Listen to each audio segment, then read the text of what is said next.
talking about those cases. Canadians deserve transparency about the $32 billion that the Auditor General says is just the tip of the iceberg of people who got money and it needs to be investigated. So Canadians deserve to know that there was no control when the money was going out, and now they learn that there's no control or accountability for taxpayers to get that money back. So when food bank use is at its highest rate and 1 in 5 Canadians are skipping meals, I'll ask again, how do Canadians trust them?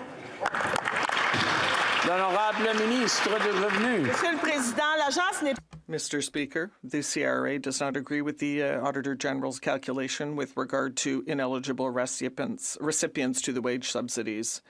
The CRA's calculations indicate that the people were highly compliant and that the Auditor General's figures were exaggerated.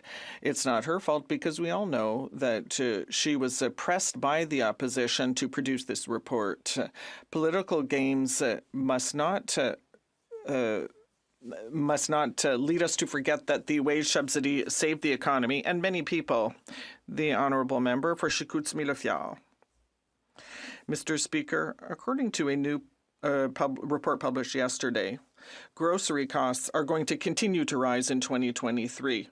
So annual spending for the average family is going to go up to $16,300, which is an enormous share of the family budget.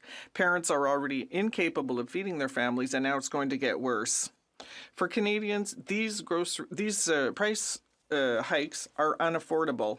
Can you believe it? In Canada, people can't afford to put food on their table or heat their homes. Will the Liberals pledge to stop their inflationary spending so that Canadians can afford to eat? The Honourable Minister.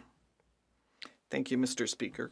The difference between us and the Conservatives is that on this side of the House, we trust Canadians. We understand what Canadians need, and we're going to help them out either by giving them dental benefits or with daycare assistance. We trust Canadians, and we're going to be there to support them today and in future. Thank you, Mr. Speaker. The Honourable Member for Chicoutimi-Le-Fjord.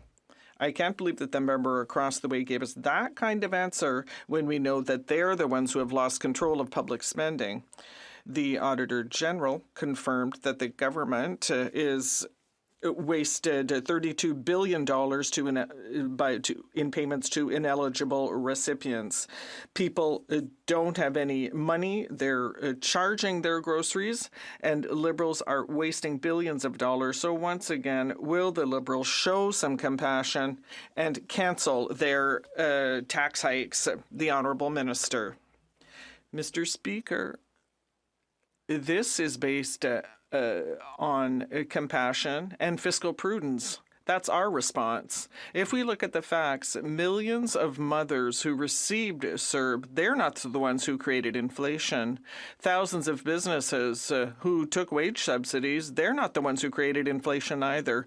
Mr. Speaker, if the Conservatives really want to help Canadians weather this difficult time, then they should do the right thing and vote for C-32, which is going to help Canadians. The Honourable Member for Jonquière.